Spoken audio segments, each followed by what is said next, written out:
first time you're seeing me in person here, virtually, to a lot of our teachers. So thank you for the warm welcome to start off in July. I appreciate anyone that was involved in the process to choose me as your superintendent to work through this incredibly difficult, unprecedented time. A lot of thought has gone into this plan. We have met with the ATA to get feedback. We continue to do parent surveys, and this plan is incredibly flexible in the sense that it's meant to be following changes that occur. It's what we have for the guidance right now. So we're going to go through the slides, look for time to give to allow feedback from all of you. And first I just want to talk about what my personal part of this, just so you understand. I'm empathetic to what is going on. So I have a 15-year-old and a 13-year-old, 15-year-old son, 13-year-old daughter. I have a mother-in-law who has just gotten a stem cell transplant in less than a year ago, who lives next door to us, essentially. So I understand that immunocompromised person. We've been concerned about seeing her for the last, since March. My kids always want to see their grandmother, so it's difficult. I understand that. As a teacher, I understand elementary. I did my master's in elementary. I understand that elementary students want to hug you. They get close to you. They sneeze. They do all those things. There's valid concerns. Hopefully this plan addresses those concerns. All the pieces, if they don't, we want to hear your feedback on it, and that's the intent of this presentation. I want to thank all the SAFER committee members. Steve Nolan headed that group up. We had over 45 people that participated, put a lot of time and a lot of thought into that process. It was great to hear those reports, and we based a lot of our decisions on that feedback, and most of it came back to health and safety, which we know is one of our main concerns.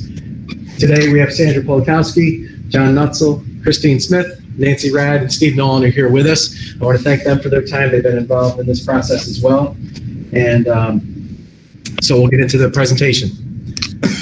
So this plan is based on the current directives we have for the Department of Health, Montgomery County, State of New York. It's required for all schools that we submit this by this Friday. We're about ready to implement the plan and submit, but we have some changes we're ready to make based on the feedback and our parent forum tonight and feedback from all of you as well. After that, we hear from the governor on his decision, which will be August 1st through the 7th, which could change everything, which is why I started this off saying we need to be flexible, and we know that that will probably, that announcement will probably change some of the direction that we follow. So some general information. The first week of school, we're looking at an orientation for K through 12 students to familiarize them with the school. And then for the respective buildings, pre-K, kindergarten, 6th grade, 9th grade, all those grades where the kids are first coming into the building, we have an extended time and an orientation specific for them to make them comfortable. We know it's a huge transition for those students. We want to make them comfortable. When we first started talking about this, we started talking about students right in that first week. What we're really looking for in the first 4 days is just a virtual model to let our staff back in the building, to get our kids used to the newer model of more engaged learning online, and then slowly open up and have students in, half the students or maybe even a quarter of the students. So families will be notified of those schedule in August. So each building will have their certain days for that protocol to allow that orientation. We'll be serving lunch in those prepackaged meals like we did before. Nancy Red did a tremendous job, served almost 200,000 meals since March, and we'll have food stations and delivery as we go through it. So as we always have had, students with severe allergies will have certain spots that they can go to in order to follow the protocol to keep them safe. Hallway traffic, wherever possible, is going to be one way. We have appropriate signage out for that. Building principals have been going through their buildings to map out how that will work. So trying to take all those things into consideration. Trying to limit the amount that students will be passing the hallways. Dismissal should be staggered, both between classes for 6 through 12, but also at the end of the day, so we don't have groups of people gathering and waiting for the bus. So we're trying to stagger that. I talked with Mr. O'Mealy, and he's talking about a staggered release by the wings of each of the high school wings to allow for a reduced amount of students. Unfortunately, there'll be no field trips. Obviously, at this point, there's virtual field trips, which opens up the whole world to you for teaching, and I'm sure some of you have used those already. We had a group present at the last board meeting in July in regards to an ionizing system. So we've been looking into the best options we can find to purify the air. We have a couple different groups working on that option now. Mike Grieco is taking the lead on that. We're looking at air purification systems. We're looking at improved filter systems, the MERV rating. Some recommendations, we're up to a 13 MERV, which I'm learning about myself, but generally we're trying to get the highest rating that we can. Obviously, everybody in the country is trying to get these as well. So there's some limitations on quantity. The economy's been shut down, so we're working on updating those systems to go above and beyond the minimum requirements. The ionizing system, to me, is something I'd really love to see. If it's not right away, it's down the road, because it purifies the air. It brings the air to almost a level of an operating room. So even during the flu season and normal season, it would improve the health of the staff and students. We encourage teachers have their windows open. Teachers that don't have that feasible, we're looking at providing in-class units that would purify the air. So we're checking into those for about 160 rooms that don't have access to an outside window. We're not looking to use lockers at all, and we're going to try to have students carry as little as they can. So we really want to use that digital framework that we have set in place for less paper, pencils, all those materials that could have a surface that could carry any type of COVID-related disease. So. Behavioral expectations. This is a common one that we've had from parents on the website and the survey questions, and I know from all of you. This is a tough one. Our expectation is that students will follow the code of conduct. That's always what it is. If they violate the code of conduct, it'll be reviewed on a case-by-case basis. We have to be very strict as far as students that intentionally do something to put someone in harm's way. We know that masks are going to be an issue. We're requiring students to wear those masks. We understand that there's going to be times that students won't feel they should, based on feedback that they've gotten from home or the news or whatever it might be, their stance. Some might not want to wear them. So we'll have that conversation individually. If they put another student or a staff member at risk by doing something to try to intentionally cough on them or something, that will be dealt with immediately. They will not be allowed back in the building. That'll be a serious threat that we're taking to make sure that our staff and students are safe. So we hope we don't have those instances, but we understand with 3,700 kids, we're going to have most likely have some issues. So we've talked about that with all the building principals and the expectations. So required components that we have for our plan. We're asking parents to take children's temperature before getting on the bus or going to school. We understand that some people will not have that or won't, follow that in certain instances. We're asking parents to do that, but sometimes parents go to work before their kids get on the bus. I'm one of those. So we're still going to do daily health screenings with temperature checks at all the entrances for staff and students. Colleen is looking at units that can scan 50 students in a minute. We're hoping that that number is accurate, but it could be difficult. So we're looking for also handheld temperature scanners in addition to that. Students and staff would wear masks consistently with scheduled breaks, and we'll still try to keep everyone within 6 feet of distance. So, I'm not. Yes, you are. Okay, just want to make sure. All right, I thought Well, so. you're off to the site now. You're in the No, okay. All right. Other parts of it, contact tracing is required, and we're working with the health department. Sarah Baranko has been an incredible resource for us and will continue to be as we go through this process, because we have to follow her protocols and guidance to keep everyone as safe as possible. She is online with us. And Sarah's with us right now. Okay, good. I thought she might be. So thank you, Sarah. Daily cleaning and disinfecting protocols. We went through this with Stosh today of the expectations of what the disinfecting looks like. That deep clean on Wednesdays that we've talked about does allow for fogging of the buildings, individual classrooms. So we have a process for that and a schedule that will go in first into the common areas, special education areas, classrooms, to allow those rooms to be fogged for that next level of sanitation. It takes about 45 minutes to an hour, then we let people back into those rooms. So the expectation is that deep clean will improve the overall sanitation within the building. And then we're letting students back in on that Thursday, Friday, and then that same process will happen on Friday afternoon. So, and we're trying to limit the amount of books and materials that we use, as I said before. So we're going to have to restrict visitors to the building, and students and staff will be trained on that proper hand hygiene and practices. So important, especially at the elementary level. Last year we were doing that for our elementary students, and nurse went around to each classroom. We look at how we could do that with logistics here, but that's an incredibly important part of this as well, and having access to sinks and to soap. So As I said, working with Montgomery County. Information is going to be continuously updated on all of our media platforms. We've gotten a tremendous amount of feedback. John's done a great job with getting information out, designating a page on the school website that has all the reopening guidance on it. Also, each school has to designate an area within their building if someone were to found to be above the temperature, that we have a spot for them to go to if they're presenting symptoms of COVID-19. So there'll be a process for that. We're working with STA on transportation of how we get students home. That's a difficult one, and we know transportation is going to be difficult. It was last year, and this adds another layer. Shortly. We'll work with that. Okay. This is just when we're looking through the equity lens, making sure that we're providing access for all students, diverse backgrounds, making sure we're looking at cultural shifts with this, that students have access to everything they need to, because this has been a long process. It started in March, and we don't know how long this is going to go for. So it's areas we really need to look at. We have funding that's dedicated to this, to ensuring that those students get access. It's something that kind of drove the plan as we went forward. So as you know, the guidance from the governor is across the state. So it's the daily infection rate of 5% or less that, you know, we can stay in. Schools close after that percentage is reached of 9%. And as I said, the final decision will be made next week from the governor starting August 1st. So our specific plans are left up to the district. So we took the guidance, we looked at other local districts and what they were doing, and came up with a hybrid model that I'll get into in a minute. Key changes. So units of study, 180 minutes, 3 hours of instructional time per week is still required. Science labs are a little bit different. 1,200 minutes can be met through hands-on and simulated labs. This is tough for those science teachers. My wife was a science teacher for a long time. I understand this.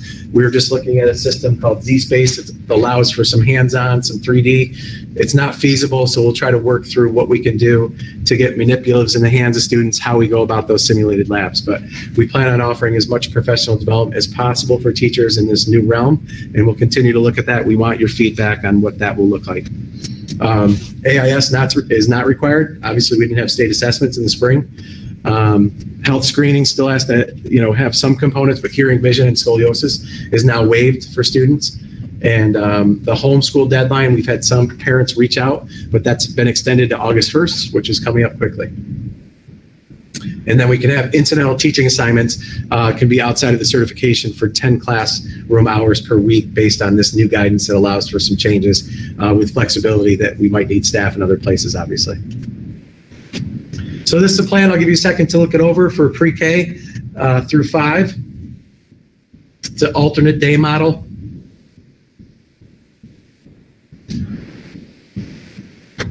So when we initially put this out, we sent the framework out on the website. We gave it to the ATA, and you guys provided some feedback about the amount for students in the elementary. So we do have a model that would work with 25% of our students being in attendance on those days, just to kind of ease into it. And we stole some language from Governor Cuomo that I have to stop you for a second, and I'm not sure why, but there's several people writing that they can't see anything. Okay. I don't know why. I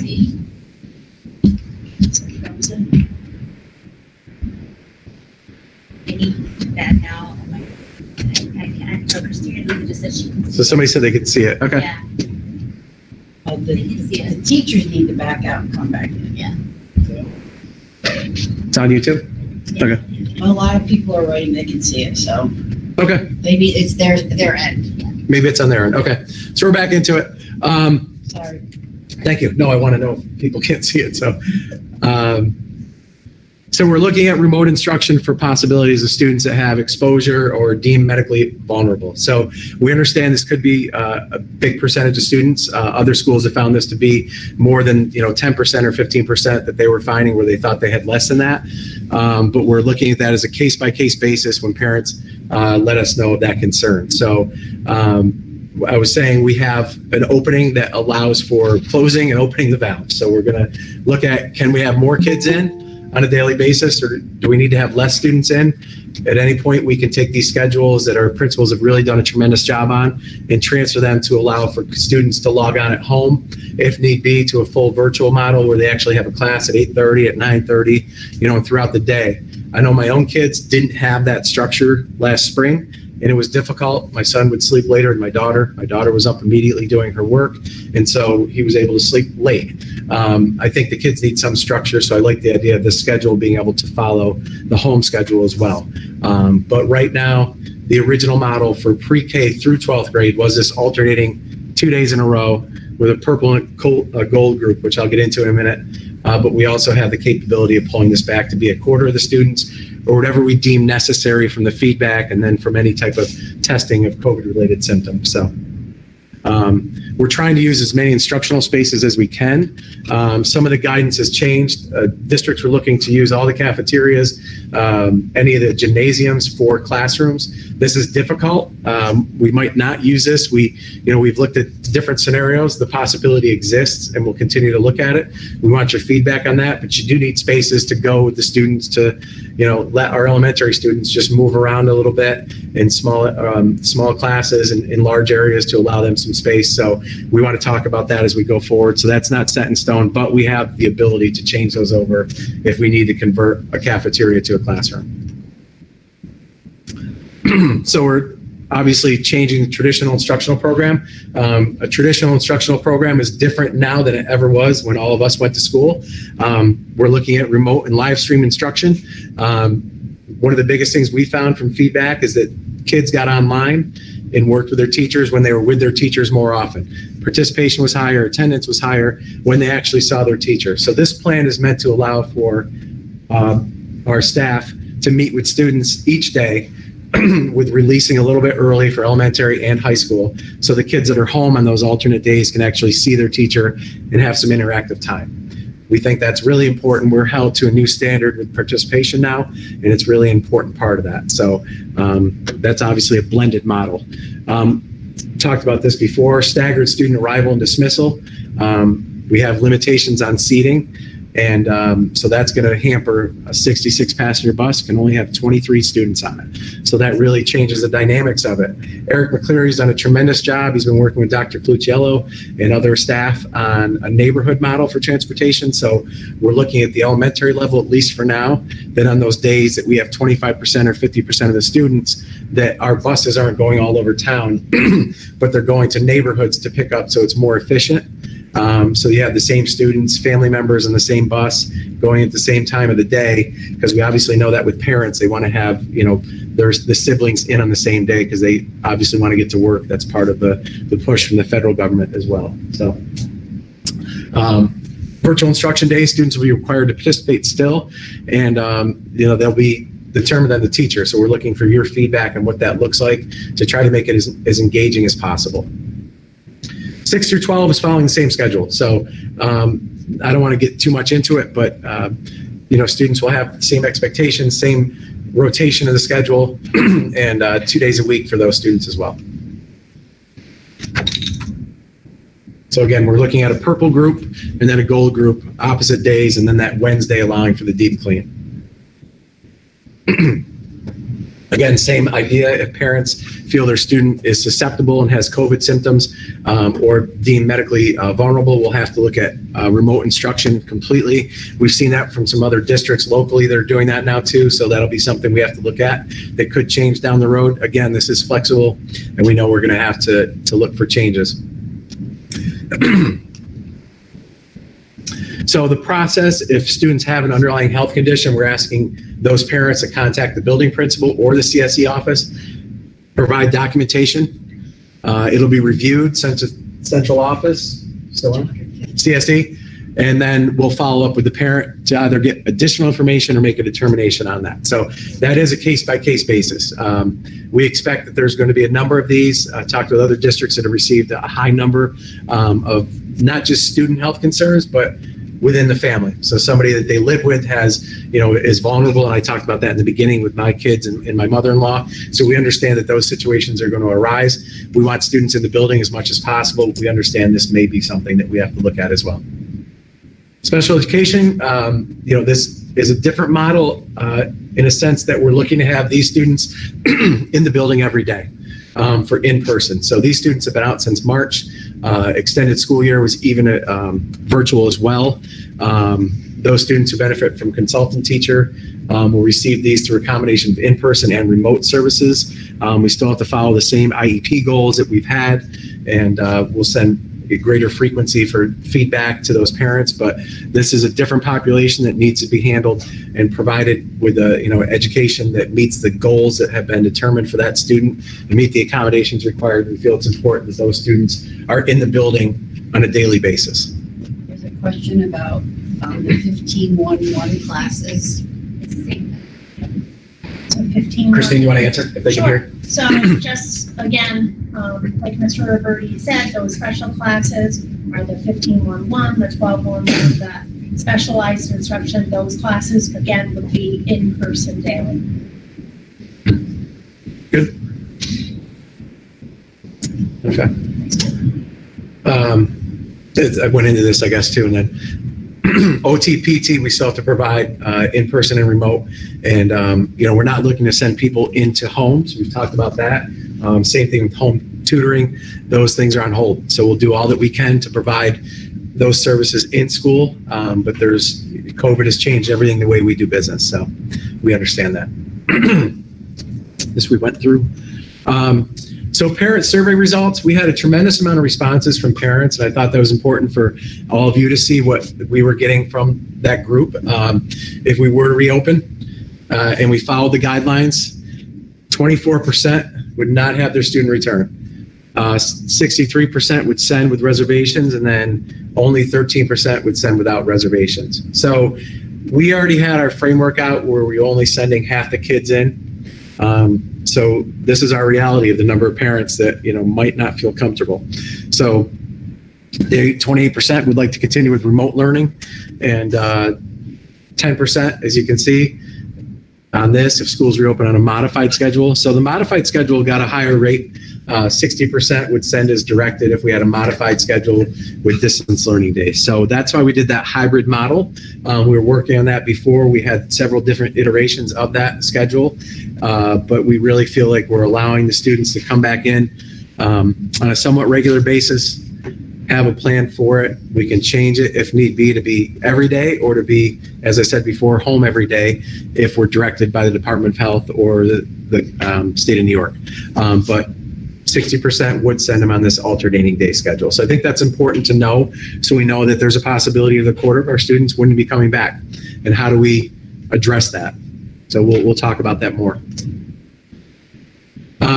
Summary, a lot of common questions we had. What will classrooms look like?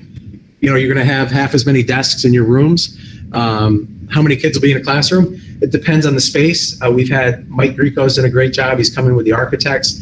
Are scheduled, I believe, next week or the following week, are coming in to measure to actually determine where we fit for each room based on the square footage of how many students we can have in those rooms. It's part of the reason why the elementary, we were looking more at that 25% model because of the size of the classrooms. They're just a smaller footprint in a majority of those buildings. So, that'll be determined, but we're going to file CDC guidelines and state ed guidelines on how many students can safely be in a classroom for our staff and for those students. So cleaning procedures, we talked about restrooms. That's always a concern. We can't use the restrooms in the classrooms, which they allot at Techler, so that changes some things with that. So we're working on a plan for that. Parameters to close a building after reopening. So we're provided with guidance from the state. If we were forced to close a building, what do we have to do? We have to show another plan to how we're going to reopen, what we're doing for sanitizing. We basically have that plan in place already because we're looking at a reopening now. So that exists as it is.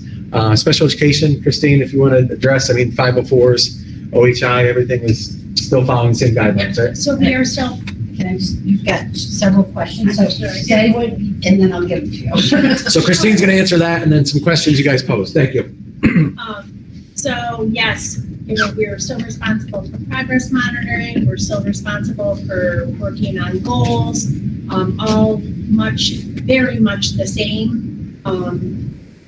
Some of it will be different in the sense that there will be a portion for some of our students that will be remote. But definitely, we're still responsible for following the IEP and all the acceleration. All right, fire away. Okay, so this is a question from a self-contained, they don't need to hear me there. Self-contained special ed classroom. How do we follow protocols when students won't wear the masks and with social distancing because we have to feed and toilet them? Sure. So do you want me to answer? Sure. Sure. I'll jump in. So, we will do our best certainly to ensure that all students and staff are safe, wearing masks or certainly maintaining that 6 feet of social distancing. We know that some of our students will have issues in wearing masks. There may be some medical requirements, and we also may get some further guidance from NICET as well. So this guidance changed as well. So initially, all students are required to wear masks. That came out from NICET. Then it changed to it was required if they weren't within 6 feet of distancing. So it became more of recommended that students wear them. So we do have some leniency within it. What we're saying as a school district is our expectation is students and staff will wear masks the entire day. We know that's not going to be the case everywhere, but that's the expectation. We set the bar high. Here's our expectation, but we know there's going to be certain circumstances, especially with students in special education, that might have difficulty with that. So if we can keep the social distancing in 6 feet, it is not absolutely required, but we're trying to set that as a standard. So that's our reality. Another question for you is, and I know the answer to this one, but if special ed is in every single day, does that mean they're not getting the deep clean on Wednesday? So it's a good question. So we met with Stosh this morning, and what happens is those first rooms that I had said will be clean, which would be like cafeteria, common spaces, teacher meeting rooms, PLC rooms, and the special education classrooms will be the first things cleaned at either 6 or 7 o'clock in the morning. They'll be the first rooms. Students wouldn't be back in until an hour later until they could return. And the deep clean is just in addition to the regular clean that's being done on a daily basis. So it's not The deep clean, so every day, handles anything that's touched by multiple people, desktops, all those devices, everything's cleaned every day and sanitized.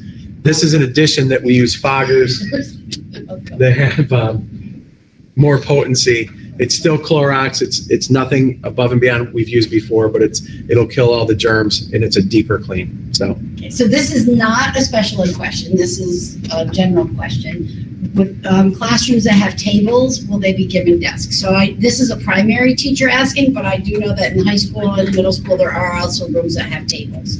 So it depends, right? They may or might not need desks. So they may just be able to put one student per table. If that's the case, they're not going to need desks. And if they need desks, then it's something that we can provide. It's a very good question. So our expectation is that more than likely in the elementary for an extended time, you're only going to have 25% of the students in that are scheduled to be in. And then we know 10 to 15% of those students might not come. So elementary could have classes of 6 or 7. So even with those tables, we think there's room, but we certainly can bring in more desks. We're also looking to evolve from the paper and pencil to electronics based. So if we can use our devices, it won't be as necessary, but students still need a chair. We still have all those traditional pieces, but we have to think about how we can still have our education, continuity followed and still allow for some of those changes. So good questions. A special area teacher is asking if there are any assurances that teachers whose rooms are being co-opted as classrooms, such as music and art, or will we get our rooms back once we get to a point where things can go back to normal? Absolutely. Yeah.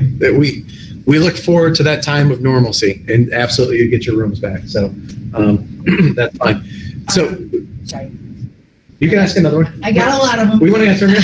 We'll do a couple slides and then answer after this one. So. The CDC recommends hand washing over hand sanitizer. So what's the plan for lunch in classrooms with no sinks? Also, where are students dumping unfinished liquids in said classrooms? It's a great question. So in the beginning, I talked about that we plan to repurpose spaces like the cafeterias and gymnasiums. We're starting to move away from that idea. First of all, logistically, I think it's difficult to have students, let's say in 15 classrooms that normally would have 4 monitors watching them in the cafeteria. If they stay in their classrooms, we need now 15 monitors. So not sure how that could possibly work.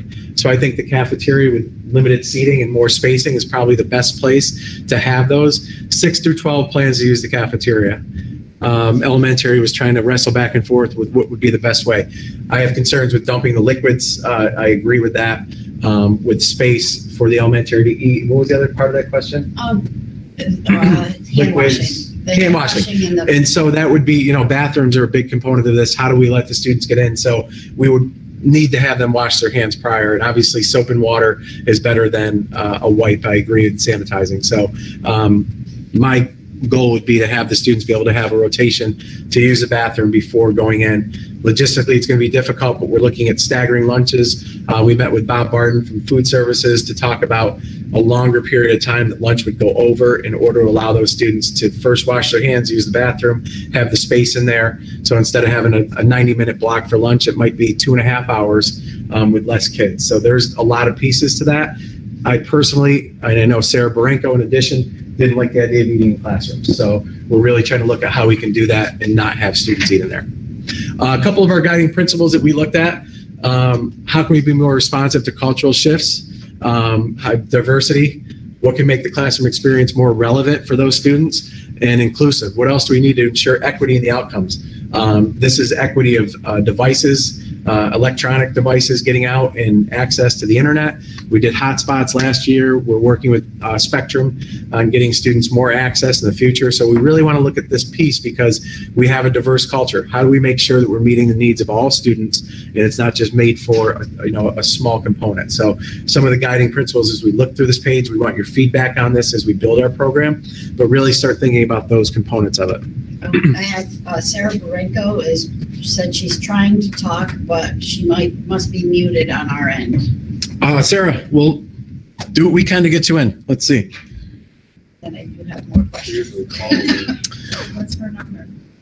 She's gonna have to tell us her number because she doesn't. Oh, She usually calls in.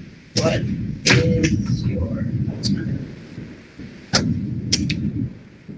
In the meantime, I'll ask some questions It's like for you. 843. 701-6090.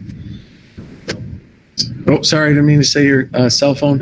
She has, the last numbers are 5500. I'm not pulling up here. You gotta click the 250 under the people list. Yeah, so. She the first one. Or 5,000. She could be I'll check 5500. Nancy, if you ask her to press *6, it'll unmute her on the phone. Can you hear me now? Sarah, you are in. Thank you so much. Go ahead. Here I am. I was talking away. So just to go back to hand washing in classrooms and eating. So I think I had mentioned this before about eating in classrooms. My concern with eating in classrooms is twofold. One, small children drop everything. Even big kids drop everything on the floor at some point, right? So now you have teachers or staff having to clean up sticky juice or sticky chocolate milk or crumbs. And if we don't clean those appropriately, now we have a bugs issue, right? Ants, other things. And also, too, while we take the children out of the classroom to go to the cafeteria for lunch, that gives us an opportunity, if it's the winter time or it's a classroom with windows, to really open the windows more, let air circulation, fresh air flow. Or if we have enough time to go in and maybe just spray everything that's in the room down, spray desks, do just sort of like not a deep cleaning, but just a surface cleaning. And again, too, I echo Rich's concern about what do you do with liquids, right? So now you've got a trash can in a classroom that has liquid sitting in it all day or food sitting in it, and that creates a different health issue. As far as hand washing is always so much better than hand sanitizer. And I don't know if you guys saw on the news a couple of nights ago, maybe it was over the weekend, they're actually finding that some hand sanitizer is not as effective as it would have naturally been. There was, I think, 70 brands of hand sanitizer on the list that are proving to not be effective on germs just in general. And I think that had to do with the way it's being manufactured, because there's such a shortage of hand sanitizers that companies are just putting it out in batches so fast, that they found 75 brands were not even effective at killing any kind of germ. And we know that soap and water always kills germs. So that's always the best practice. But again, when we're looking at kids being in school, it is going to be hard to manage some of those things. And I've said this, if we can get it right 75% of the time, I think we're doing pretty good. Nice. Thank you, Sarah. We appreciate it. You're welcome. I don't know if we can keep you on. I'll keep your mic open, I believe. So hopefully that will work. And I'm going to get back to presenting. So, Sarah, can you still talk and be able to pop in? Sure can. Great. Okay, we'll leave it like that. And can anybody just give anybody a thumbs up if you can still hear me, and Nancy can check it? Yep. Okay, great. Thank you. So this is the Spectrum piece that we're going to talk to parents about tonight. This had some concerns at the end of last year, parents that had overdue bills and weren't allowed to connect. So this is a program that we can utilize some of the extra resources we were given from the state for COVID funding to allow the school to have access for students. $29 a month. It's unlimited access with a Wi-Fi connection. And we knew the hotspots had some issues. So I just had a call with a representative from Spectrum yesterday, and they've rolled this out in Massachusetts and a couple other districts in the state. So we're trying to do everything we can to give an equal opportunity for students. So one of those is with Spectrum.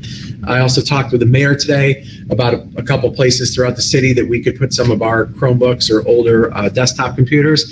I met with Central Civico yesterday morning. They have a computer lab with no computers. So we're going to try to get some of our computers over there, trying to put some spots in the city that students would have access just in case something doesn't work with the hotspots or anything else that we've tried to get them. So I'm open to ideas to try to make sure we have equal access. Feasibility for extracurricular activities, athletics, sports, we're waiting on guidance from Steve Nolan. 9/21 was the first date you could have practice, Yes. and nothing was ever decided on flip-flopping spring and fall. Won't do it. They won't do it. Okay, so that's not going to happen. That seemed like it would in the beginning. It's upsetting music. So both my kids are in band, and I listened to them play down in the basement over this past spring and over the summer, doing their lessons and things. It's, wind instruments and that are very difficult. So what does that look like? We obviously want to have our humanities and performing arts, especially in Amsterdam. It's incredibly important. So how do we work on this? It's, we've had ideas from parents about fifth grade band was a big topic, but overall extracurriculars and performing arts are going to be difficult. We know that with the 12 feet of room that's required. So it'll be something we continue to look at. We want to have those activities for students. We want them engaged in the building. I'm a big proponent of after school activities for the students to keep them engaged in learning. So we'll work with you guys on that and try to, provide as many opportunities as we can. This is something, if we're completely compelled to close, we'll resume virtually. So the schedules that have been put in have a combination of that synchronous, online learning and asynchronous, pre-recorded lessons, group work and that. So it's going to vary by teachers and by grade level, but we want to be better prepared. So our school principals and administrators had a training at our retreat a couple of weeks ago with Better Lesson. It's a company I've worked with previously. They're an excellent company that really started the online learning platform over 15 years ago. They're out of Boston, Massachusetts. Right now, Sandra's working with their vice president to get part of the professional development for the summer for our teachers. They started the online learning platform. My teachers had a coach the last 3 years that they would work with from Texas, from California, from all over the country, and it provided a really nice learning platform. They're ahead of the curve on online learning. So we're going to work on getting you that because we were all thrown in this in March. We want to work on this together and get the resources you need in order to keep students engaged. So we'll keep working on that as we go through and hope that we're better prepared. But we have a plan in place if we have to close entirely. Same thing it'll look like for 6 through 12. And we have to take attendance. That's new from the state. Before, participation wasn't taken into account. Attendance wasn't really taken, but now we're required through ESSA to follow attendance and to follow the participation rate. So it's really important that we keep students engaged and have a time that they have to get logged on. several people keep going back to this one question and they're dying for it to be answered. And it's Thank a you, very Nancy. fabulous question because Good. it builds off of a couple others. So we have some teachers who are high risk, and COVID can be quite deadly for them. Will there be a space in each building for them to go to, and could they teach remotely from there? Okay, the great question. So the question is, if teachers have high risk, will we have a space in the building and could they teach remotely there? We know we're going to have a lot of students that are going to be remote. We know that we have staff that will be. We don't have it in our plan right now for full remote learning for students. It's a hybrid model. Teachers, we want to have in the building as much as possible. It's something we can absolutely look at on a case-by-case basis. I'd hate to say an area would be deemed completely free of any concerns with germs and things, but it's something we could definitely look at to have an area. Maybe it's a library somewhere that we designate for that. I'm open to that idea. I think that's a great idea. So they're not actually in the classroom, still coming in the building. It's something we can talk about with the union. I think it's an excellent question. Again, this is a plan that's evolving. So it could be a lot of us could be required to teach from home. Who knows? So we'll work on it together. I like the idea of it, the premise of it. It would just be establishing a space for you within each building, or it doesn't necessarily have to be in one building. It could be just a central spot that those teachers could go to as well. So I like that idea. So something we can talk about. Thank you. Good. Very impatient. Virtual plan. What we're looking at is that cohort model that we're following, that gold and purple, looking at spaces, looking at staffing, and following that cohort model to try to reduce the number of students in the building. The hybrid model, the idea is to reduce transitions, less contact exposure for our staff and our students, less kids in each classroom. We want time for social emotional learning. We know this is a huge piece of this. Our students have been home since March. We know our students, some of them come from wonderful homes, some come from tough places. And I told the story before, my first couple of years of teaching, when I saw kids were upset and not behaving as well as normal. A couple weeks before the winter break, I asked another colleague, what's going on? So these kids don't want to go home. They're upset to go home. We're all going home to our families, hopefully in a loving, safe environment. We know some of our students don't have that. So we know those kids may have been through some tough situations the last 6-7 months. So how do we incorporate social emotional learning, get the kids back in the building, orientate them to having that structure back in place? It's an incredibly important part of it. We have to get to the social part of it and the emotional part before we can really get to the educational part, and we know that. So the whole child, how do we work that? Orientation would allow for that, and a slow opening would allow for that too. So middle school, same thing with the alternate schedule, looking at staffing and spacing and how we do that. Grading is going to be a little bit different too as we move forward. Last year was all pass-fail. It can't be that way again. We're held to a higher standard. We want our students to be held to a higher standard. So we'll get into that more as we move down the line. Just a sample of the schedule. Pre-K through 12 follows the same schedule. So this cohort group we talked about, the purple and the gold group, what we envisioned is on, if you can see the screen, so you have your purple students in, half of your class, let's say in 9th grade, is in on Monday and Tuesday. Wednesday is that deep clean and remote learning, which means that the gold group would go first because they haven't been in class since last Friday. So they would have remote learning with their teachers from 8 to 11, let's say. And then the purple group who's home would have learning in the afternoon from 12 o'clock until 2 o'clock. So they have some time with their teachers on those off days. And, we could flip-flop that if need be, but we figured it would be better if the students who were in school 4 days ago were able to see their teacher first. So that's the idea of that schedule, pre-K through 12. And again, it can change based on the numbers. We might have 4 different groups, K through 12, but right now that's what we're looking at if the numbers don't change in the county. This is something that was found by a staff member we thought was excellent, that we want to put out to parents to talk about getting students used to wearing masks. We know they're going out and wearing masks, the majority. Some have talked about not leaving for quite some time. We understand that.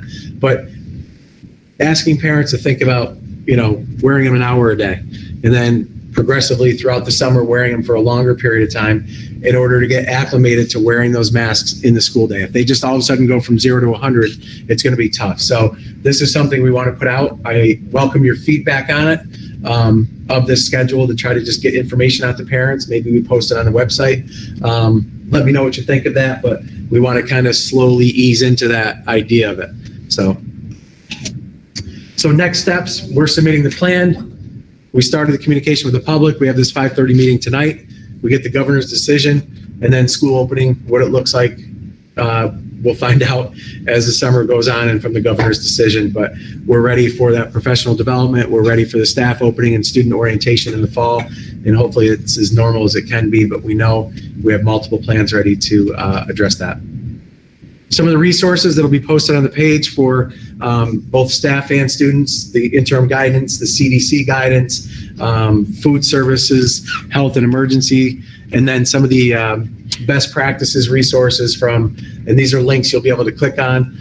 The one from the American Academy of Pediatrics was very interesting to me, because the Academy said that their concern was more of the social emotional part of it for students, especially younger grades, that it was more important to physically get them back in the building than it was the concern of contracting COVID. So something to think about as we think about how to get students back in our building safely for all staff and students, but really thinking about how do we get them in on a regular basis in the best way possible, working together. So you can take a look at those. Here's contact information, which all of you have, and we'll share with the public tonight. Okay, got zillion. So we know we're going to get questions. So thanks for your time. We're ready. If we don't get to all your questions, we will be posting frequently asked questions to the website and taking emails as well. So can you just clarify, because I think a few questions are related to rooms and who is traveling? Yep. I hope some of those teachers understand that piece better. Well, initially we talked about all the staff moving and kids staying put. That's going to depend on the building. I'm leaving that up to the building principals, working with their staff in their building, knowing it best. So there's a positive and negative to it. To have students in the same classroom all day is difficult. They did that in elementary, so middle school and high school students have that expectation of moving, but now we have groups of students moving in the hallways. Quite honestly, we're not 100% on it, because each building is going to have a little different feel on it. To me, the initial one was the students stay put and the adults move to their classrooms. But what happens with the students that the adults moving, who's watching those students as they move? So logistically, it's got to be worked out by each principal. What probably will happen best for the middle school and high school, in my opinion, is that a staggered release time from the classrooms to different classes will occur. So you have less students in the classroom, in the hallways at the same time. We have markings for one-way traffic. So we're going to do everything we can to kind of mitigate that interaction that they have. I'm open to ideas on this 100%. So that's the answer. I would mention that, we're going to be posting the entire plan on the website Friday, so they can get much more detail of that. Right. John mentioned too, this entire plan, which is about 35 pages, will be posted on the website Friday when we submit to the state. There's a lot more detail on it. This is an overview. I didn't want to take up too much of your time presenting. I generally don't want to talk for 45 minutes, and I welcome your questions now, but you'll get more information from that. Okay, shall we just start with something? Start with them. Yeah. Try to answer mine. All right, so a lot of people are asking about AIS. What is that going to look like? How will they be teaching? Will they be pushing in? Will they have their own rooms, et cetera, et cetera? Yeah, so Sandra. I guess AIS, it would be a plan that you would have to work out with your building principals. So I think if it's something that you feel safer pushing in, and then that would be something that you would talk to your building principals about. If something if you feel safer pulling students out, then obviously you talk to your building principals about that. The good news is that you're going to have less kids, right? I know that the AIS, we always had a whole bunch of kids at a time, 6, 7, 8 kids at a time. Now this year is going to be your time where you're going to have most likely 3 to 4 students at a time. So again, AIS is you're gonna have to talk to your building principals about that. Right. To add to that too, what we want to do is get our benchmark testing in as soon as we can. Yes. iReady is a great product that we're going to use this year. Tool, right? Yeah, so the diagnostic tools in that are tremendous. Students can do it online, so they don't have to be in school for it. So you can stagger when your kids take it. That creates a great benchmark. Use the diagnostic tools to see where your class is. We know we're going to have some huge disparities of students that were involved and actively engaged in lessons in the spring. So we know there's going to be a large gap, and that educational gap is going to be bigger than we've ever had. So AIS is going to be probably utilized more so than ever. So really, that's something I want to look at in detail of how we do that. AIS teachers are going to be in high demand. We've talked with Christine about a couple of special education teachers that we might be able to move into the middle school to assist with that because of the DCT model might allow. We're not sure where that is falling yet, but we're going to do all we can to get assistance to those students who really need it. So, And also, if you're not, I know a lot of times AIS is put into a closet, so unfortunately, right? So if you're in a closet room, right, and you have 3 or 4 kids, and you can't have that 6 feet in between those kids, your building principal is going to have to put you in a different room, for sure. So that's another thing that you need to talk to your building principal about. If your rooms are tiny, you're in a closet, they're going to have to be moved. which is part of that repurposing space too, because we could use the cafeteria for that time in a limited sense. We could use the gymnasium if we're not going to the gym at that time. So it's something we can look at for each building, could be different with that, but we want to get you space to work with those students. So Wednesday's a big concern. One, will we get a list of ingredients that are in the foggers? Always, yeah. 2, are we all expected to be in the building on those days? What's going to happen? Where are we supposed to be when the fogger is happening in our room? All those questions we talked about this morning. So Right. there's a whole slew of them in that Yeah. range. So any product that's used in a school, there's a manual for it in the MDA, I think it's right, the breakdown of what it is. Each product that's used, we have a manual on what it's made up of, protocols for exposure to it. We will absolutely get that out to you. We can talk with Stash about that and make sure that's available. Steve, you might be able to help with that as well. Not all of the materials that are used in the foggers and things like that have to be approved by State Education Department, and I'm sure the Department of Health, national, they all approve things, but Right. every school has a material data sheet that's available in the offices. Right, the that they can MDS, go- yeah. So we have that'll be on the MDS, but we can specifically get that'll be used in the foggers. So the idea was that those deep clean rooms would be the spaces we talked about repurposing. Is we would hit those common areas first in the morning on Wednesday morning for that deep clean, or maybe Tuesday afternoon from the staff. So there'd be time for those rooms to be cleaned and allow for a wing, let's say, to have been done at 6 o'clock in the morning. So teachers could go to that area when students aren't in the building on Wednesday. They could work from that space. And as each room was cleared and allowed to be an hour past when it was cleaned, they could move into those classrooms on a rotating basis. The fogging too is designated to be done at night. So no one will be in the building. So when they come in the next day, That that's time going to would be have done passed. routinely. Right. So that time will have passed for all that. That's a good point. Dry. So we talked about if they couldn't get to all the classrooms, there might be a few that are done in the morning on Wednesday. But as Steve said, the majority are expected to be done the night before for that extended cleaning. But there's going to be other spaces that they're going to work on during the day on Wednesday, common areas as much as possible, just another level of cleaning handles and bathrooms and whatever else that students are using just to allow that time for them. Again, this is something we could look at too. We've had some feedback on it with concerns about kids only in 2 days a week. Only in 4 days a week, talked about 5 days a week. So, it's something that we know there's different feedback on it. Wednesday right now we're going with is that allowing for online learning. It's flexible, but that's what we're going with right now. So to continue on with the cleaning aspect, so who is going to provide the cleaning materials for teachers in each of the rooms? And in the past, we haven't been allowed to use Lysol wipes or Clorox wipes.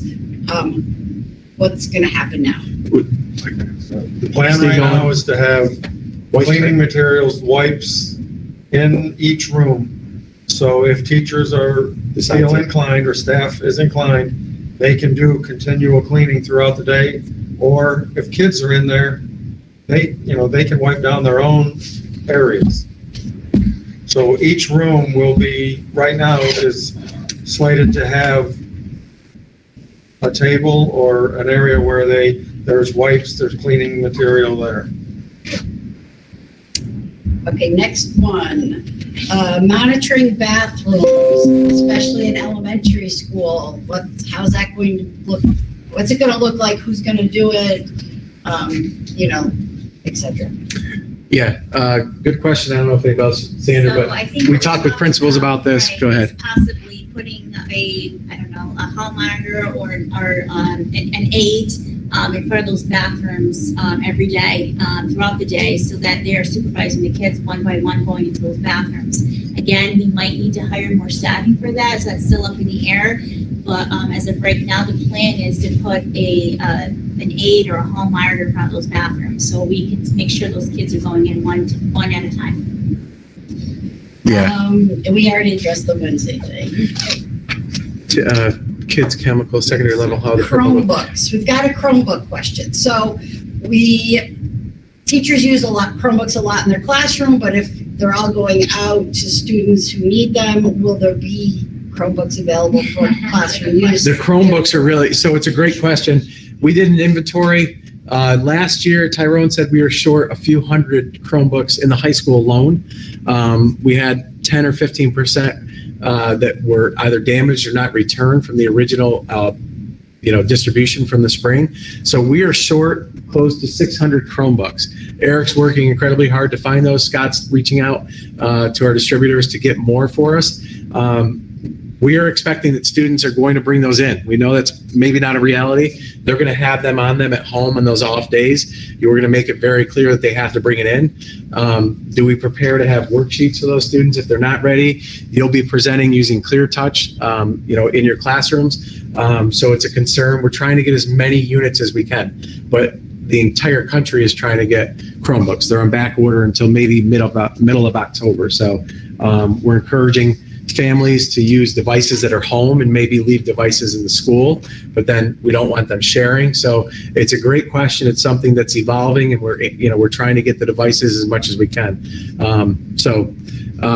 Question about the secondary purple and gold, how we're doing that. So elementary, we're doing it by neighborhoods. It might be the same way for the high school. We haven't decided yet. It depends how it works best with transportation, because we're looking to do possibly twice as many students, but I think we'll follow that same neighborhood model. Eric's been doing a really great job with that. Alphabetical was hard because we want the same families in the same area picked up at the same time, and not all the same students that live in a house have the same last name. So that was the concern of why we were trying to stay away from alphabetical. So I envision purple and gold being the same neighborhood list that we use for elementary to determine that. So I saw that question up there. Earlier on, there were questions a lot about an elementary, mostly procedures like how are we going to walk in the classroom, in the hallways with social distancing. And I believe that the building principals have a plan Individual in place. plans, they do. So those kinds of questions will be answered by your building principal, such as kindergarten learning through play. What's going to happen with that? We're going to have to reimagine. I mean, reality is everything's going to be a little different this year. So remember, you're learning through play, but now you're touching all the toys in the classroom. So each kid's touching them, you got to keep cleaning them. So you really have to think about that, and you have to reimagine your whole way of teaching for this year, unfortunately. Right, manipulatives are really hard. Maybe they have their own we talked about plastic bags. You put in Ziploc bags for each kid has some limited amount of those, 8 or 10 little pieces that they can do. No sharing, right? That's a really hard one. Sarah Baranco, if you're still on and we can hear you, part of that question in regards to sanitizing, and then I don't know if you want to chime in on that.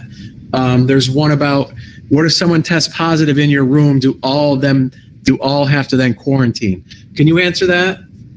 Sure. So if there is a positive student in your classroom, we would be calling all of those families and having conversations with them, because you might have the positive student who had no contact or was, on the other side of the room all day long from the positive student. So we'll do a proximity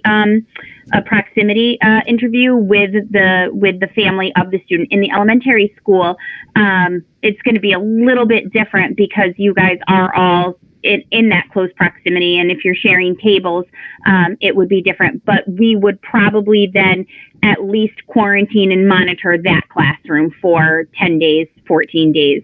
If the student is positive and there's other students displaying symptoms, then we would probably shut down that grade level. Okay. That's what we are being told at this point. That's not set in stone. So actually, I just had a call with DOH today from 1 to 2:30 right before I got on this, and that is one of the things that they are looking at. They are looking at what is going to be the exact protocol if a student pops up positive in a school. And one of the things that Laura Santilli from the state said was that if it happens in an elementary school, then it would probably be that grade level that would be shut down. But in the middle school and the high school, depending on if you have kids that are switching classes, it's going to look very different in middle and high school. But for elementary, it's probably going to shut down an entire grade. So what about the adults in that classroom, the aides and the teacher in that classroom if a student's found to be positive? They would all be quarantined as well. They would not be able to come back into the school. Because that's a question there. So, okay, thank you so much. You're welcome. Full day or half day is another question. Hold on one second. I'm sorry. Full day or half day, Maria asked. So what we're looking at is all teachers in Monday through Friday. Right now, that's the model that all teachers are in the building that are not immune compromised. The full day it's a day that's structured a little bit differently. We're looking at a little later start and an earlier release. So instead of that full 6.5, 7 hour day, we're looking at more like a 5 hour day for students, 5.5 hours.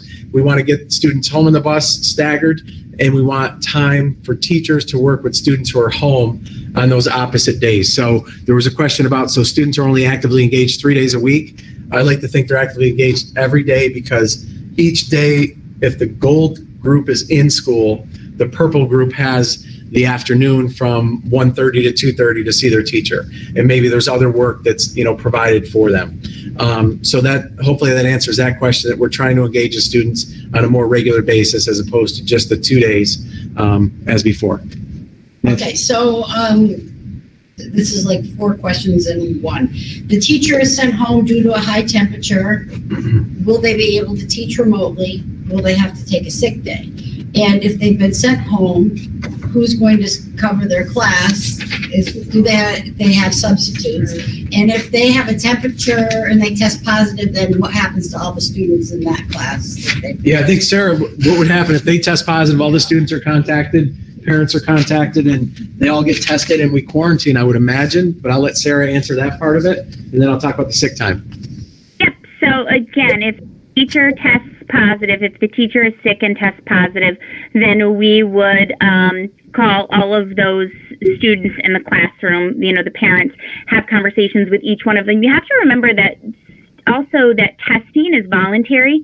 We can't force somebody to get tested. So if Nancy Rad is my teacher and I have been sitting with her in a classroom and she, I get a phone call that my teacher tested positive for COVID, my parents may say, we don't want Sarah tested. We're actually running into that quite a bit, especially with our asymptomatic folks that we're offering testing to. They're saying, I don't want to be tested. And that's fine. That's their right. But for those students who don't want to be tested and have been in close contact with that teacher, we at the health department would monitor them for 10 to 14 days, again, depending on if the teacher was symptomatic or asymptomatic. But I think as a school, and Rich, I had sent you some guidelines, I think we need to make sure that if these kids are coming back to school and they're positive, or if a teacher's coming back to school after a positive COVID test, then perhaps they need to also be cleared by a medical doctor. We have to also to remember that a fever is not indicative of COVID. You get a fever when you have ear infections, strep throat, the flu, bronchitis, lots of things. And we're also finding the opposite is true. A lot of people with COVID lately have no signs and no symptoms. So I don't want us to get pigeonholed into if you have a fever, you have COVID, because that's absolutely not true. But if that teacher was positive, we would then have to take a look at all of the children that were in that classroom. Great, thank you. Kayla has sorry. Children attend the school we work from. We're still able to bring our children in with us in the morning and wait for us at the end of the day, as we usually would do. I would like to think you can. I always think it's nice if your kids are in the same building. Finding an area for them is tough. Who's going to monitor depends on the age of the child. So, I think that's going to be something you work out with your building principal. I'm not going to put them in that position to say yes or no right now. I would ask your building principal. I think it's a wonderful thing to be able to have your kids with you in the school you teach in as a parent, but as an administrator, let's talk about what that looks like for each building, but hopefully we can do that. So the other part of that first question in regards to sick leave time, there's guidance out there that I'm going to send out. We're waiting on a public release of it, but basically, if you feel you're symptomatic of COVID as an adult and you get tested, you have a window where you get sick time waiting for those results. If it's determined you have COVID or some other, there's COVID-related guidance specifically that you then are given that 14 days paid sick time. If it goes beyond that, you would go into your own days within the sick time bank you have. But the initial is it comes out of the COVID-related sick bank that's there. That's a different type of bank, apparently. So if you are seeking a diagnosis, so if you leave and you have a temperature and you're seeking a diagnosis, that's different than if you just were to leave school with a temperature. So there's guidelines amongst that from the state of what that looks like. There's a lot of specifics to it, but generally you'll be allowed to use sick time if it's something that resulted from being here and feeling that you're seeking a diagnosis because of that. So as soon as we get the guidance, it's a lot easier in writing to show what it looks like for each of you as the adults in the building. So, questions, Nancy, you were going through, I'm going through them too. I know that. Well, you're way ahead of me, actually. Well, I started at the bottom, so. We've got people who teach art, music. Is it going to be on a cart? Will they be pushing into every classroom? Those are their concerns about that. Because they'll be then exposed to all kids and. Right, so our goal is to have the teachers move rather than the students, right? So Right. that's a high possibility. I mean, again, that's something that we're still working on with the building principals. However, the goal is to have the teachers move, especially at the elementary level, rather than the students moving. So most likely, if you're at the elementary level, then yes, you'll probably be going from classroom to classroom versus the kids moving around. However, that's not set in stone yet. Again, that's still something that we have to discuss with the building principal.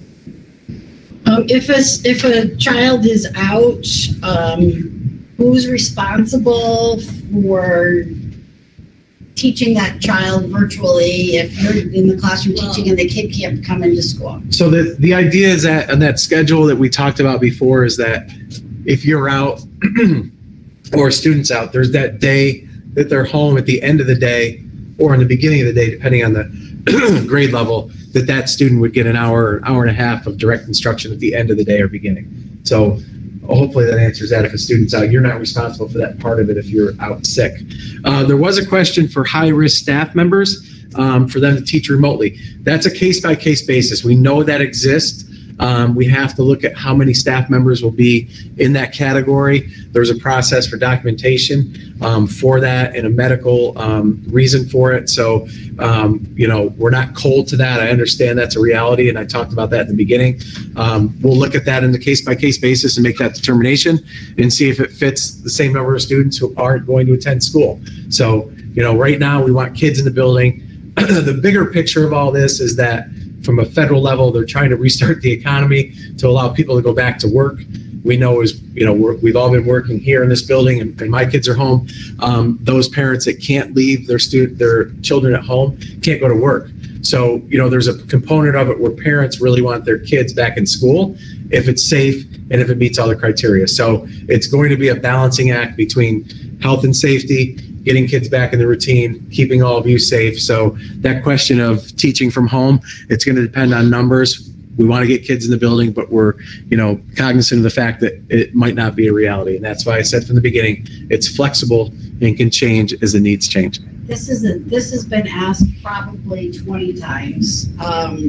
Jen, keep that in the question. Make sure I tell it about 20 times. Go ahead. Yes.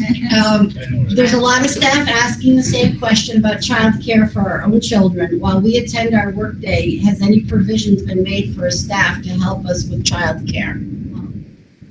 I mean, that's no different than the parents too, right? The parents are gonna be working every day and they're not gonna have childcare for those 2 days that they're gonna be in remote. So I mean, that's a problem for everybody, not just for teachers, right? Right. I mean, I don't think it would be any different than on a regular September of when you're going in to teach, right? So it's unique, but at the same time, childcare, that part of it is not part of the plan that we're going to provide childcare. I don't know how we could. We don't have the space, so I guess it wouldn't be any different than a normal year. And there are like the YMCA. Yeah. Traditionally has been a before school and after school model, but now they're going to be full day for people who need to enroll their child there. We've got, Memory Lane, which is outside of St. Mary's Institute. They are working with us if you need childcare. I mean, Right. It's going to cost, but they have childcare. What's the one up on Mullins Corners Road? So what we'll try to do is get a list of providers and get that out, but ultimately we can't be responsible for it, unfortunately. We do have a link for it on the website. Is it on the If it's website? not there, it'll be there again. Plan. Okay. Oh, it's in our plan, right? Susan asked, so we're saying that only 50% of the student population will be attending in school buildings.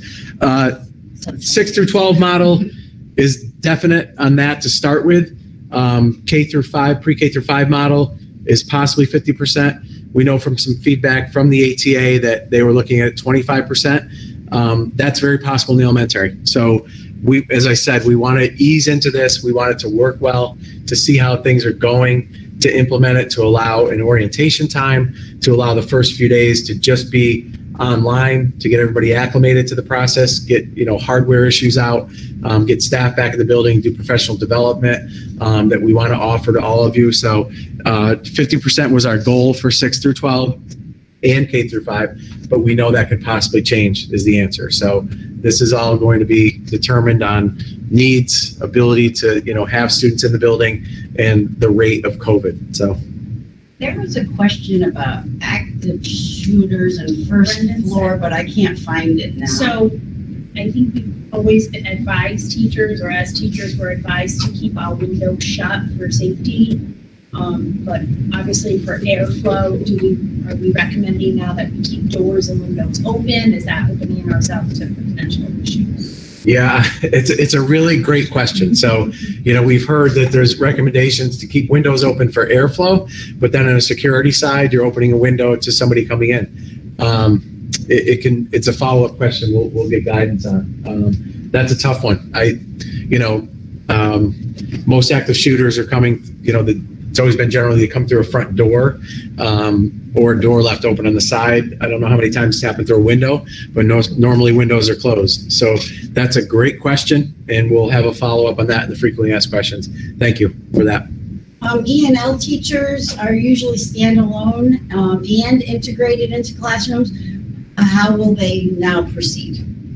Well, there's guidelines for ENL, so we have to abide by the guidelines. So it's going to be the same. They're going to have to do both. They're going to have to do integrated and So E&L will follow the same guidelines that they had to before. So. There's strict guidelines for ENL, so we have to make sure we have to do everything possible that we give our kids the amount of time that they need. And some of it is going to have to be online. Instruction has to be online. But we're going to talk to Melissa Baker in regards to that also, because she's really good about knowing the exact regs for ENL, but it should be the same. We're going to have to provide the same amount of time because we can't reduce that. We'll figure it out. The question was, colleges are requiring that all students who return have a COVID nasal swab test before they return. Why can't we do that here? So before, some colleges are requiring, if you're coming back to school as a college student, you have to come back with a negative COVID test to come back. Why can't we mandate that same thing for our students? Sarah, are you still on with us? Mandating that students come back with a positive COVID test, a negative. What's that, Rich? Question is, colleges are requiring students to come back to show they had a negative COVID test. They were not positive. Question is, we require such a thing in the schools. Colleges require it because of the dorm living situation. Your kids are not living on your school property, I don't think, unless, they're living in a tent behind your school somewhere. So the reason colleges are requiring students to get tested and to come back negative is because of the dorm living. It has nothing to do with the classes. It's the actual dorms. Great answer. And, the other part to follow up on that, so our expectation is that parents will check temperatures prior to going on the bus or being sent to school. And then the fail safe for that is that we're going to test every kid's temperature going into the building. So they could have a negative test from last Thursday, and now coming into school Thursday, it could have changed. And So the temperature that you're looking for is 100.3, right? 100.3, Sarah? Anything over 103, 104, yeah. 103, not 100.3. Oh. No, it's 100. Oh, I'm sorry, 100.3, yeah, 100.3, 100. That's a big change. 100.3. 100.3, 100.4. Concerned about that 106. Child care facilities. Prep teachers know of students in their classroom lunch at special times. The expectation is you won't have kids in your classroom for prep. We're following the contract to give you that required prep time in your lunch, duty-free lunch. So I did see that question. It's not gonna be, like, teachers will be required to be in during their contractual time, like, for example, middle school and high school will most likely be 7:45 to 2:35. However, kids will be dismissed about an hour earlier. So you'll definitely get your lunch and your contractual breaks. It's not gonna be an issue. Right. So another question, Sarah, if we have to quarantine and our child still has to go to school, do our children stay home as well? What about the students in my child's class?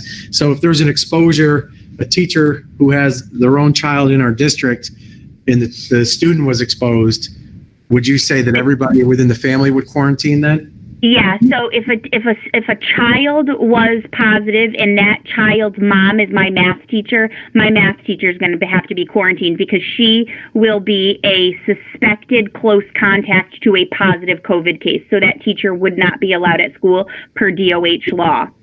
Okay. So if my son is a fifth grader and I'm positive, then my fifth grader and I are both staying home because we are close contacts of positives. Right. And that's not my rule, that's DOH health law. Okay. Thank you, Sarah. You're welcome. And again, we know substitutes were always really difficult in the past. We know that we're going to have even more difficulty getting substitutes, which is why we talked about this plan being flexible. We may find that the first 3 weeks of school of having a quarter of our kids in, that we need to go full virtual for a period of time. So understand that this plan is meant to be able to change. It's fluid, that we can change that virtual model into a schedule that allows for students to be home and teachers teaching to them in a structured environment.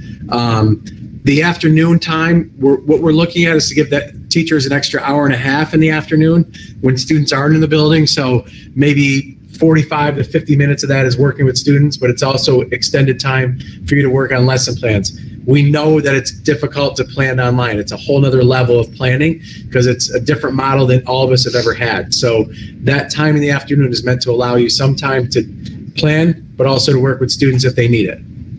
So I saw that question. So Tyrone's getting the rest of the high school questions. Thank you, Catherine. Send them to him. What's going on here? Oh, sorry, Tyrone. You have other questions specific to you. So we'll let those go to you. I'm glad you're part of the conversation. Thank you, Tyrone. What else? Do we have any common questions? Well, some of them are more building level. Okay. Some, like this one special ed, that kids who are integrated into some classrooms, what will happen with those kids now? Are they still going to be integrated and then come back, or? This is DCT classrooms, correct? Is that what you're talking, is that what it is? No, DCT? no, this is a 12-1-1 where some kids go for out. special. Yeah. Yeah, that's a Christine question. Go ahead. So those schedules are still evolving. Again, this is the framework for the plan. The specifics are still evolving and will continue to take shape. All right. Oh, how do teachers qualify for high risk? What proof do you need? Medical doctor. Yeah, medical diagnosis from a doctor that you're high risk. So there's guidelines on that of what that looks like from state ed and from CDC. So we can get that information out. John, maybe we can post that of what that criteria is to meet that.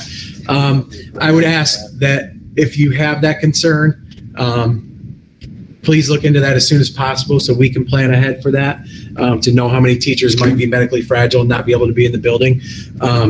We're cognizant of it. We know it's a reality. We know, those that have loved ones, maybe they live with someone that is high risk. That's an FMLA difference. So let us know as soon as you can if that's the case for you specifically. So. Any others that were consistent? Will masks be available for students? Masks will be available for students. We ordered 2,000. We ordered another 5,000. We're working with vendors to get more. We're also working with vendors to order masks that have the clear front, so you can see the pronunciation from lower level, from speech teachers, and also from kindergarten, first, second grade. We will have masks available for students. We're encouraging parents to have masks for their kids as well, because we could go through 10,000 in a week. But the expectation is we'll have them, but also we're encouraging parents to have their kids wear them.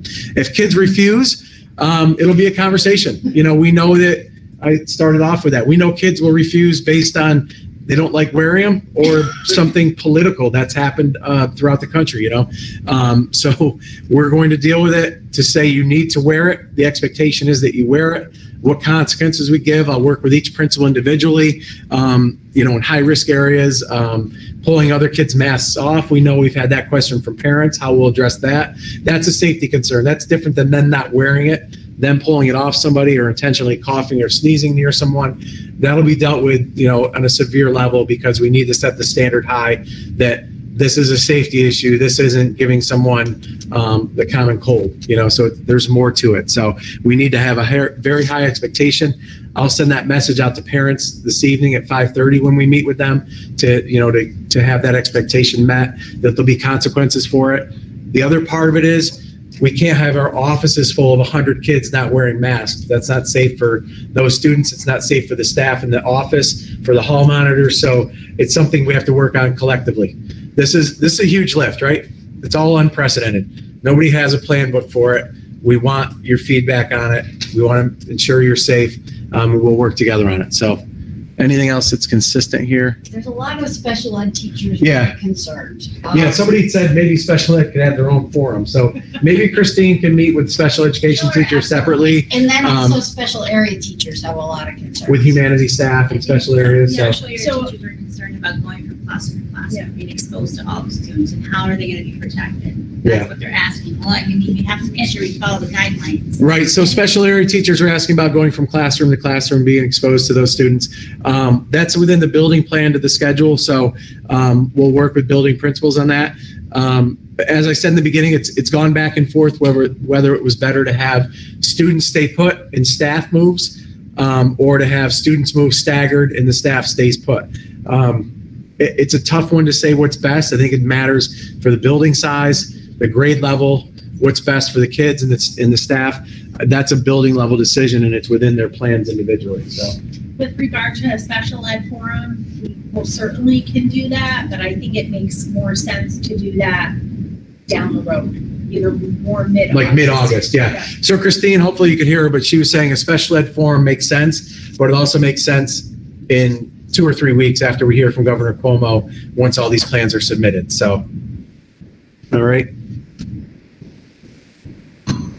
All right. There's so many, I'm sure we didn't get to all of the questions, but you're doing the frequently asked question page, so hopefully you can get into And the we're answers. still encouraging people to email them through the staff address that was sent out. I sent an email today. John had sent a staff address email to encourage you to send those emails with questions. So please continue to do that. If more things came up or if something was answered and you have a follow-up to it, we want to hear from you. We'll get through as many as we can. No cooking for students, family, and consumer science. Great idea. Maybe get money to make the students the masks with the kids. I like that idea. Kelsey, that's kind of neat. So we could get materials for the kids to work on those and create the masks. That's a great idea, because I don't foresee cooking, but socially distanced mask making would be kind of neat. Nice thought there. So yeah, we'll continue to update those. We'll get a frequently asked questions. And they can wear cloth masks. They can wear cloth masks, right? Sarah, if you're there, can they wear cloth masks? Yep. The face covering. There's no specific requirement on what the face covering has to be. It just has to be that face covering. But if it's going to be something that's washable and reusable, it should be something that's washable and reusable. I've seen a couple of homemade masks made out of things that are, not washable, wipeable material. So that's the most important part. Something that can be disinfected. Right. Okay. I don't know, there's so many, it's hard to see what we've answered. And some we already did cover. Great. All right, so we covered everything. As much as we can. As it all can change one day. Yeah. Yo necesito más agua. Muchas gracias por tu tiempo en este hoy. Hasta luego. Really appreciate your time. Send questions in. I heard some Spanish earlier. We got to keep working on that. Help me out with my Spanish. Yo necesito ayudar cuando yo no sé, hablar español. Es muy importante. Hasta luego. Thank you very much, everybody. Pase buen día, señor. Muchas gracias. Sarah.